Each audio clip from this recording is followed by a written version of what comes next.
Schudol som 30 kg a nemal som nikdy v živote nastavený špeciálny jedálniček, pretože ja som proste nechcel každý deň žrať nejaké kuracie prsia s ryžou na obed, jednoducho mám rád občas dať brinzové halušky a podobné veci.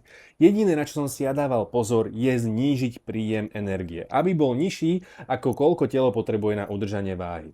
To som robil tak, že som si proste začal rátať kalórie, pretože ty si musíš nájsť cestu stravovania, ktorá tebe vyhovuje najviac. Ty nepotrebuješ špeciálny jedálniček, ty potrebuješ iba nájsť, čo pre teba bude fungovať.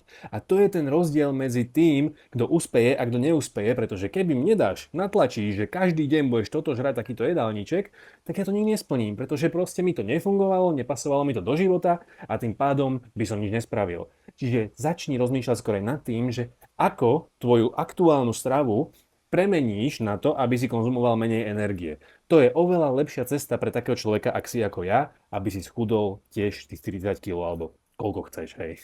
Fandím ti a držím palce, ja viem, že na to prídeš.